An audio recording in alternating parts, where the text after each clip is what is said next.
നമസ്കാരം, ഞാൻ രജീഷ്. ക്ഷേത്രത്തിൽ ചെന്നാൽ ദർശനം നടത്തുന്നത് എങ്ങനെയാണെന്നും പ്രദക്ഷിണം ചെയ്യുന്നത് എങ്ങനെയാണെന്നുമാണ് ഞാനിന്നിവിടെ പ്രതിപാദിക്കുന്നത്. ക്ഷേത്രത്തിലെ ആദ്യത്തെ ദർശനം നിർമ്മാല്യ ദർശനമാണ്. തലേ ദിവസത്തെ സർവാലങ്കാരങ്ങളോട് കൂടി ഭഗവാന്റെ രൂപം ദർശിക്കുന്നതിനാണ് നിർമ്മാല്യ ദർശനം എന്ന് പറയുന്നത്.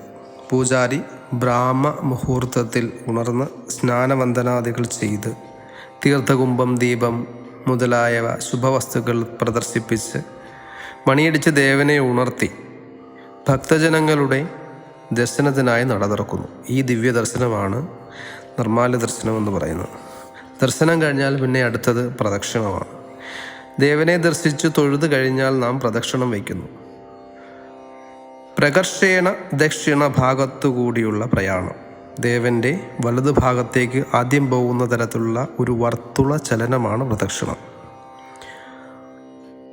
പ്രസിനിത്തിഭയം സർവ ദകാരം മോക്ഷസ്ഥാനം ശികാരാൽ ക്ഷീയതേ രോഗോ നകാരം ശ്രീപ്രദായകം.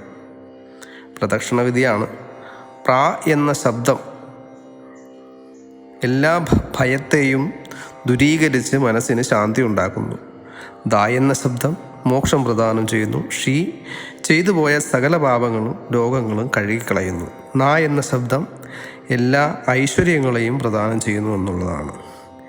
എന്നാൽ ഇനി പ്രദക്ഷിണം ചെയ്യേണ്ടത് എങ്ങനെയാണെന്ന് വെച്ചാൽ പാദാൽപാനുരംഗം സീൻ കൗരജല വിവർജിതവും സ്തുതിർവാച ഹൃദിസ്ഥാനം ചതുരംഗം പ്രദക്ഷിണം. ഓരോ കാലടി ചേർത്ത് വെച്ച് നീളമളക്കുന്ന രീതിയിൽ നടക്കുക.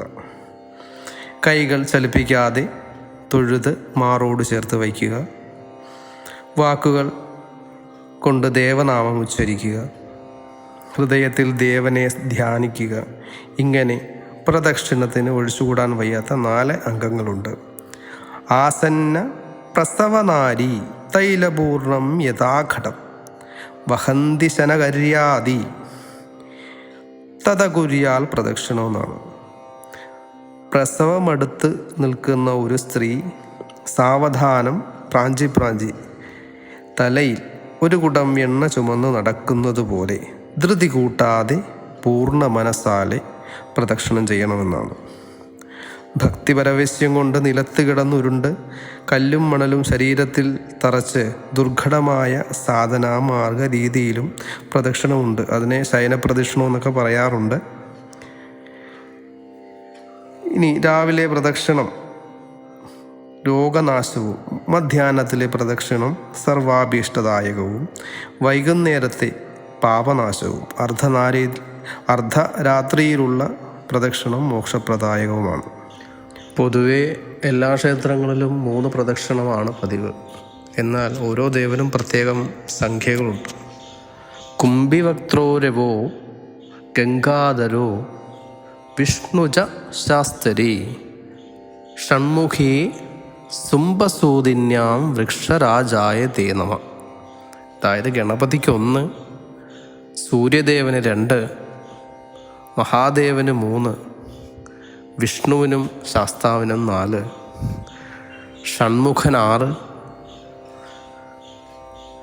ഉഗ്രസ്വരൂപിണിയായിട്ടുള്ള ദേവിമാർക്ക് ഭദ്രകാളി, ദുർഗ പോലുള്ള ഉഗ്രസ്വരൂപിണിയായിട്ടുള്ള ദേവിമാർക്കും വൃക്ഷരാജാവായ ആലിനും 7 പ്രദക്ഷിണമാണ്. നന്ദി, നമസ്കാരം.